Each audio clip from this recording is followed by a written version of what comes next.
আসসালামু আলাইকুম এভরিওয়ান, আশা করি সবাই ভালো আছেন। তো আজকে আমরা এসএসসি পরীক্ষার্থী যারা আছে 2026 তাদের ফিনান্স এক্সাম সামনে, এবং সবার জন্যই আমি ফিনান্সের ষষ্ঠ অধ্যায়টা নিয়ে আজকে আমি আলোচনা করব এবং খুব সহজে এই অধ্যায়টা একটা একটা মাত্র অঙ্কের মাধ্যমে সব অঙ্ক শেষ করার চেষ্টা করব। আশা করি ধৈর্য সহকারে আপনারা সবাই ভিডিওটি দেখবেন এবং আমাকে সাপোর্ট করবেন। বিশ্বাস করি আমি যে আপনারা যদি ভিডিওটা দেখেন শেষ পর্যন্ত, আপনাদের ষষ্ঠ অধ্যায়ের কোনো ধরনের সমস্যা থাকবে না। অল্প একটু সময় মাত্র ধৈর্য ধরে দেখেন। তো ষষ্ঠ অধ্যায়টা শুরু করতে গেলে আমাদের প্রথমে কিছু সূত্র জানতে হবে। এর মধ্যে প্রথমেই আছে গড় নিট মুনাফা। এটা বের করার সূত্র হলো মোট নিট মুনাফা ভাগ মেয়াদ। আর গড় বিনিয়োগ বের করার সূত্র হলো প্রাথমিক বিনিয়োগ প্লাস ভগ্নাবশেষ মূল্য ভাগ 2। এটা কিন্তু 2, মেয়াদ না কিন্তু। আর গড় মুনাফার হার বের করার সূত্র হলো গড় নিট মুনাফা ভাগ গড় নিট বিনিয়োগ বা গড় বিনিয়োগ ইন্টু 100। তো আমাদের এখন যে বিষয়টা মনে রাখতে হবে যে গড় মুনাফার হার বের করতে গেলে আগে আমাকে গড় নিট মুনাফা আর গড় বিনিয়োগ বের করে আসতে হবে। কারণ এখানে গড় নিট বিনিয়োগ যেটা আমরা বের করছি, গড় নিট মুনাফা সেটা উপরে বসাবো, গড় বিনিয়োগটা নিচে বসে ইন্টু 100 করলেই আমাদের বের হয়ে যাবে। তো এরপরে আসে অবচয়। অবচয় বের করার সূত্র হলো প্রাথমিক বিনিয়োগ প্লাস ভগ্নাবশেষ মূল্য ভাগ মেয়াদ। তো গড় বিনিয়োগের ক্ষেত্রে এবং অবচয়ের ক্ষেত্রে কিছু সিমিলারিটি আছে। দেখেন, এখানেও প্রাথমিক বিনিয়োগ ভগ্নাবশেষ মূল্য আছে, এখানেও প্রাথমিক বিনিয়োগ ভগ্নাবশেষ মূল্য আছে। শুধু এখানে প্লাস আর এখানে মাইনাস হবে, আর এখানে 2, এখানে মেয়াদ হবে। এরকম কম্পেয়ার করে সূত্রগুলো মুখস্থ করলে খুব ইজিলি মুখস্থ হয়ে যাবে আপনাদের। তো আশা করি বুঝতে পারছেন সবাই। তো তারপরে আসে যেটা, সেটা হচ্ছে নগদ প্রবাহ। নগদ প্রবাহ বের করার সূত্র হলো নিট মুনাফা যোগ অবচয়। নিট মুনাফা যোগ অবচয়। এরপর পে ব্যাক বের করার সূত্র হচ্ছে পিবিপি মানে pay back period, A plus NCO minus C divided by D. এবং থার্ড নাম্বার যে সূত্রটা আসে, লাস্টের যে সূত্রটা আসে, সেটা হচ্ছে নগদ প্রবাহ সমান হলে তাহলে পে ব্যাক বের করার সূত্র আছে আর একটা, সেটা হলো প্রাথমিক বিনিয়োগ ডিভাইডেড বাই বার্ষিক নগদ প্রবাহ। তো এই ছিল আমাদের সূত্র। আশা করি সূত্রটা আপনারা চাইলে আবার স্ক্রিনশট দিয়ে রাখতে পারেন এবং সূত্র মুখস্থ করেই তারপর অঙ্ক শুরু করতে হবে। যাই হোক, আমি একটা অঙ্ক এখন আপনাদের শিখাবো এবং একটা অঙ্ক দিয়েই সব অঙ্ক সলভ করার চেষ্টা করব। আশা করি আপনারা সাথে থাকবেন। তো চলুন আমরা একটা উদ্দীপক পড়ি এবং উদ্দীপকের মাধ্যমে অঙ্কটা সলভ করার চেষ্টা করি। প্রথমে উদ্দীপকটা আমরা দেখে নিই। এখানে একটা উদ্দীপক আছে। উদ্দীপকটা এরকম লেখা আছে যে জনাব সুমন একটি প্রকল্পে 1,00,000 টাকা বিনিয়োগ করে। কয় লাখ টাকা? 1,00,000 টাকা। প্রকল্পটির আগামী 4 বছরের বিক্রয় যথাক্রমে প্রথম বছরে 60,000, পরের বছরে 70, তৃতীয় বছরে 80,000 এবং চতুর্থ বছরে 90,000 টাকা। চলতি ব্যয় বিক্রয়ের 10%, স্থায়ী ব্যয় 10,000, কর হার 30%। এখন আমাকে কর হার 10%। আমাকে প্রথমে বের করতে বলছে গড় মুনাফার হার। তো গড় মুনাফার হার বের করতে গেলে আমাকে নিট মুনাফা বের করা লাগবে।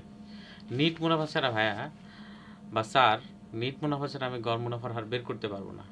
এর জন্য আমাদের একটা শক ফলো করতে হবে। শকটা আমরা একটু দেখি। সেটা হচ্ছে এই ছকটা। সো আশা করি সবাই দেখতেছেন। এই শকটা আমাদের ফলো করতে হবে। এখানে এই শকটা আপনারা সবাই মুখস্থ করেন। বিক্রয় থেকে চলতি ব্যয়, স্থায়ী ব্যয়, অবচয়, 3টা ব্যয় বাদ দিলে পাবো আমরা করযোগ্য মুনাফা। করযোগ্য মুনাফা থেকে কর বাদ দিলে পাবো নিট মুনাফা। ঠিক আছে, একদম ঠুটাস্থ, একদম ঠুটাস্থ হবে, এটা ছাড়া কাজ হবে না কিন্তু। নিট মুনাফা বের করার শখ, এটা সহজ কথা। তো আমাদের এই অঙ্কে বিক্রয় ছিল প্রথম বছরে 60, পরের বছর 70, পরের বছর 80, পরের বছর 90। তো ওইগুলোই আমরা এখানে বসাবো, 60, 70, 80, 90 বিক্রয়। আর চলতি ব্যয় ছিল বিক্রয়ের, দেখেন 10%, স্থায়ী ব্যয় 10,000। তো সেটাই আমরা, চলতি ব্যয়টা বিক্রয়ের 10%। তো প্রথম বছরে আমার বিক্রয় ছিল 60,000, তার 10%-এ আসে 6,000 টাকা। 70,000-এর 10% আসে 7,000, 80,000-এর 10% আসে 8,000 টাকা, 90,000-এর 10% আসে 9,000 টাকা। আর স্থায়ী ব্যয়টা দেওয়া আছে প্রত্যেক বছরে, স্থায়ী ব্যয় সেম থাকে। মনে রাখতে হবে প্রত্যেক বছরে স্থায়ী ব্যয় সেম থাকে। তাহলে 10,000, 10,000, 10,000, 10,000, 4 বছরই 10,000 হবে। এখন স্যার, অবচয় আমাদের মাইনাস করতে হবে, কিন্তু অবচয় তো এখানে দেওয়া নাই, এই অঙ্কের মধ্যে অবচয় দেওয়া নাই। তাহলে আমি ভুল করছি না? না, ভুল করি নাই। অবচয় দেওয়া না থাকলে অবচয় বের করার সূত্র আছে, সেটা আমি আপনাদের দেখাই। সেটা হচ্ছে এই যে দেখেন, আমি অঙ্কের নিচেই তুলে রাখছি। এই যে অবচয় বের করার সূত্র হলো প্রাথমিক বিনিয়োগ মাইনাস ভগ্নাবশেষ মূল্য ভাগ মেয়াদ। ঠিক আছে, যেটা আমরা এই সূত্রের মধ্যে দেখছিলাম, অবচয় বের করার সূত্রটা।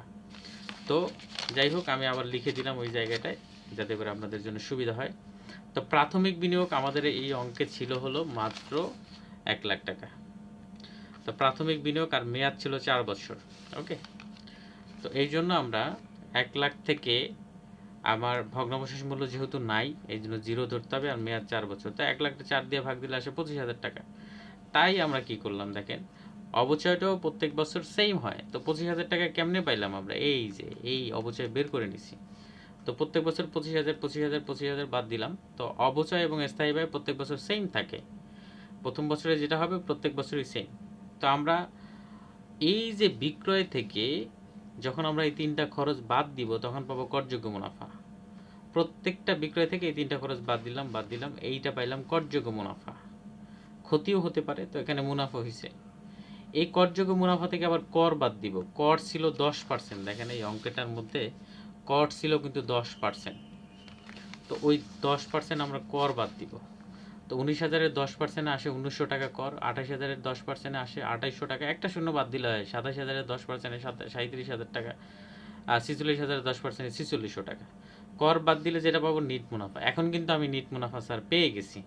আমাদের প্রশ্ন ছিল গড় মুনাফার হার বের করা। তো গড় মুনাফার হার বের করতে তো আমাদের এই জিনিসগুলো খেয়াল রাখতে হবে। কি খেয়াল রাখতে হবে বলেন তো? গড় নিট মুনাফা বের করতে গেলে প্রথমে আমাকে কি করতে হবে? গড় গড় মুনাফার হার বের করতে গেলে প্রথমে আমাকে গড় নিট মুনাফা বের করা লাগবে, সেটার সূত্র আবার ডিফারেন্ট। আবার গড় বিনিয়োগ বের করা লাগবে, গড় মুনাফার হার বের করা লাগবে। তার মানে এইগুলো আমরা এখন বের করছি। দেখেন, গড় নিট মুনাফা বের করার সূত্র কি? সবগুলো যোগ দিব। নিট মুনাফা সবগুলো কি করব? যোগ দিব। যোগ দিলাম। যোগ দেওয়ার পরে মেয়াদ দিয়ে ভাগ দিব। মেয়াদ কত ছিল? 4। এই দেখেন, প্রথম বছরে নিট মুনাফা 17,100, পরের বছরে 25,200, পরের বছর 33,300, পরের বছর 41,400। এগুলো সব যোগ দিয়ে একসাথে 4 দিয়ে ভাগ দিয়ে দিছি। গড় নিট মুনাফা আমি পাইছি 29,250। এখানে কিন্তু আমি সূত্র বসাই নেই, সূত্র না বসাইলেও চলবে, সমস্যা নেই। আর গড় বিনিয়োগ বের করছি কিভাবে? দেখেন, প্রাথমিক বিনিয়োগ কিন্তু আমাদের এই অঙ্কের ছিল হলো 1 লাখ টাকা। কত টাকা? এই যে 1 লাখ টাকা। এই প্রাথমিক বিনিয়োগের সাথে আমি কি করব? ভগ্নাবশেষ মূল্য যোগ দিব। যেহেতু আমাদের এই অঙ্কে ভগ্নাবশেষ মূল্য নাই, তাই শূন্য ধরছি। আর 2 দিয়ে ভাগ দেব। তো 1 লক্ষে 2 দিয়ে ভাগ দিলে আমাদের আসে 50,000 টাকা গড় বিনিয়োগ। ঠিক আছে? তো গড় বিনিয়োগ পাইলাম, গড় মুনাফার হার, গড় মুনাফা পাইলাম, গড় নিট মুনাফা। ঠিক আছে? এখন আমরা গড় মুনাফার হার বের করব। ঠিক আছে? ইজি, খুবই সহজ। আমরা ওই যে গড় নিট মুনাফাটাকে উপরে বসাবো, গড় বিনিয়োগটাকে নিচে বসাবো, ইন্টু 100। তাহলে গড় নিট মুনাফা আমরা কত পাইছিলাম? 29,250। একটু চাপাচাপি হয়ে গেছে, আমি এক পৃষ্ঠায় বোঝানোর চেষ্টা করছি, আপনারা একটু কষ্ট করে বুঝে নেবেন। তো গড় নিট মুনাফা আমরা পাইছি 29,250 টাকা, এইটা বসাইছি কিন্তু এই যে। এবং গড় বিনিয়োগ পাইছিলাম আমরা 50,000। তো ভাগ দিব, 100 দিয়ে গুণ দিব, ভাগ আগে তারপর গুণ। তাহলে 58.5%। এইটা হলো আমাদের হলো গড় মুনাফার হার। গড় মুনাফার হার, তাহলে আমরা কিন্তু গড় মুনাফার হার বের করে ফেলছি। এখন আমাদের দ্বিতীয় নাম্বার কোশ্চেন ছিল নগদ প্রবাহ বের করা। এখন স্যার, নগদ প্রবাহ বের করার সূত্রটা কি? নগদ প্রবাহ বের করার সূত্রটা হচ্ছে এই যে দেখেন, যে নিট মুনাফা যোগ অবচয়। এখন নিট মুনাফা যোগ অবচয় আমরা নগদ প্রবাহটা বের করব। এই যে নিট মুনাফাটা আমরা এখান থেকে নিয়ে নিব, একটু খেয়াল করেন। এই যে একটু, আচ্ছা, নিট মুনাফা কিন্তু 17,100 ছিল প্রথম বছর, পরের বছর 25,200, 33,300, পরের বছর 41,400, আর অবস্থায় ছিল আমাদের 25,000। আশা করি সবাই দেখতেছেন। তো ওই জিনিসটাই কিন্তু আমরা লিখছি, মানে প্রত্যেক বছরের নিট মুনাফা, প্রথম বছরের নিট মুনাফা, দ্বিতীয় বছরের নিট মুনাফা, তৃতীয় বছরের নিট মুনাফা, চতুর্থ বছরের নিট মুনাফা আমরা এখানে লিখেছি। লেখার পরে তারপরে অবচয়টা যোগ দিয়েছি, কারণ সূত্র অনুযায়ী নিট মুনাফার সাথে অবচয় যোগ দিলে আমরা নগদ প্রবাহ পাবো, বা নগদ আন্তঃপ্রবাহ একই জিনিস। তো 17,100 সাথে 25,000 যোগ করলাম, প্রত্যেকটার সাথে আমরা 25,000 যোগ করব, মানে নিট মুনাফার সাথে, তাহলে আমরা নগদ প্রবাহ পাবো। ঠিক আছে? এখন মেইন কথাটা আমি বলি, এই নগদ প্রবাহ বা নগদ আন্তঃপ্রবাহ ছাড়া কোনো দিনও আপনি পেব্যাক বের করতে পারবেন না, সম্ভব না। মানে মা বাবা ছাড়া কি ছেলে মেয়ে হইতে পারে? পারে না। ঠিক তেমনি এই নগদ প্রবাহ যদি না দেওয়া থাকে, তাহলে নিট মুনাফার সাথে অবচয় যোগ করে নগদ প্রবাহ বের করে নিতে হবে। ঠিক আছে? বাংলা কথা বুঝছেন? আর যদি দেওয়া থাকে ডিরেক্ট আপনি এই পে ব্যাকের ছক করুন। কোনটা? এই যে পে ব্যাকের ছক। পে ব্যাকের ছকটা হলো বছর, নগদ প্রবাহ, ক্রমযুক্ত নগদ প্রবাহ, ঠিক আছে? তো এই যে নগদ প্রবাহটা কোথা থেকে নিব আমরা? এই যে এখান থেকে নগদ প্রবাহ প্রথম বছরে 42,100 বসাইছি, 50,200 দ্বিতীয় বছরে বসাইছি, তৃতীয় বছরে 58,300 টাকা বসাইছি, চতুর্থ বছরে 66,400 টাকা। বুঝতে পারছেন? এরপরে ক্রমযোজিত নগদ প্রবাহ মানে কি? ক্রমে ক্রমে যোগ করে দিব। আপনারা সাধারণ গণিতের যখন আমরা মধ্যক বের করতে গেছি, তারপর ক্রমযোজিত গণসংখ্যা বের করছি না, ঠিক সেম। কি করব? 42,100 বসাইছি, 42,100 সাথে 52,200 যোগ দিয়ে হয় 92,300, 92,300 সাথে 58,300 যোগ দিয়ে হয় 1,50,600, 1,50,600 সাথে আমরা 66,400 যোগ দিয়ে হয় 2,17,000। এখন দেখেন পে ব্যাক বের করার সূত্র কিন্তু এইটা, PBP A plus NCO minus C divided by D. And NCO কোনটা? এনসিও এই মানগুলো আমাদের লাগবে আগে। এনসিও বলতে বোঝায় হলো প্রাথমিক বিনিয়োগ। এনসিও বলতে কি বোঝায়? প্রাথমিক বিনিয়োগ। তো আমাদের এই অঙ্কে প্রাথমিক বিনিয়োগ কত ছিল বলেন তো? এই যে 1 লাখ টাকা। এই 1 লাখ টাকাকেই বলে প্রাথমিক বিনিয়োগ, মানে এনসিও বলে, সরি। তো এনসিও আমরা 1 লাখ টাকা পাইলাম।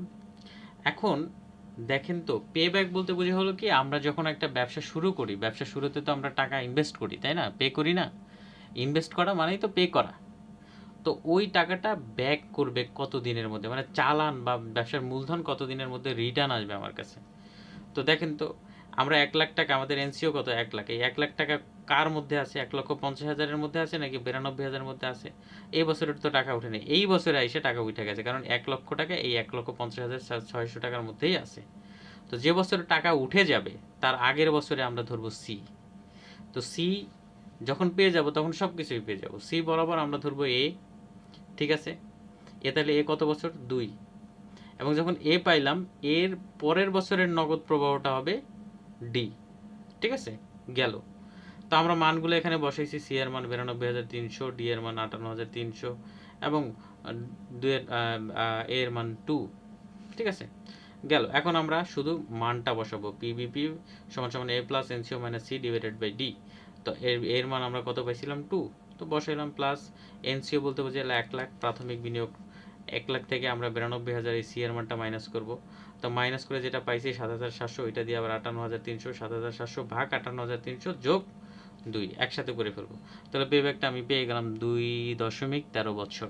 তাহলে পে ব্যাকের ক্ষেত্রে টাকাটা যত দ্রুত আসবে, ধরেন 2টা প্রতিষ্ঠান আছে, সেক্ষেত্রে যে প্রতিষ্ঠানের টাকা যত দ্রুত আসবে ওইটা আমাদের জন্য ভালো, এবং ওইটাই আমরা যাচাই বাছাই করব। এখানে আমি একটা দিয়ে বুঝাইলাম। তো একটা ম্যাথ দিয়ে কিন্তু আমি পে ব্যাক এবং গড় মুনাফার হার আপনাদের শিখাই দিলাম। গড় মুনাফার হারের ক্ষেত্রে যেটা বেশি ওইটা ভালো, পে ব্যাকের ক্ষেত্রে যেটা কম ওইটা ভালো। আশা করি আপনারা বুঝতে পারছেন। পড়ালেখাটা ভালো মতো কইরেন, পড়ালেখাটা দরকার জীবনে। যদি আমার এই ভিডিওতে বা আপনারা যদি সাপোর্ট করেন, যদি উৎসাহ পাই, কখনো যদি ভালো একটা ইউটিউব চ্যানেল দাঁড় করাইতে পারি, তাহলে বলবো যে আসলে আমার জীবনের হিস্ট্রি এটা। তা আশা করি আপনারা সাপোর্ট করবেন। এবং আজকের এই ভিডিও পরে আপনাদের যদি কোনো মন্তব্য থাকে বা কোনো নতুন ক্লাস চান যে পর স্যার এই অধ্যায়টা সম্পর্কে একটা ক্লাস দেন, তাহলে ক্লাস আমি দিয়ে দিব, আপনারা যদি রিকোয়েস্ট করেন। এবং কোন অধ্যায়ের উপরে দিব সেটা বলবেন, শুধু আমি চেষ্টা করব আপনাদের হেল্প করার। এবং কোনো ধরনের সমস্যা নেই, আপনারা যে কোনো জায়গা থেকে আমাকে প্রশ্ন করতে পারেন, আমি উত্তর দেওয়ার চেষ্টা করব ইনশাল্লাহ। আশা করি আপনারা সাপোর্ট করবেন এবং আমার পাশেই থাকবেন এবং আমাকে উৎসাহিত করবেন এবং আপনাদের মাঝে থাকার সুযোগ করে দিবেন ইনশাল্লাহ। আশা করি সবাই ভালো থাকবেন। আজকে এই পর্যন্তই। আসসালামু আলাইকুম।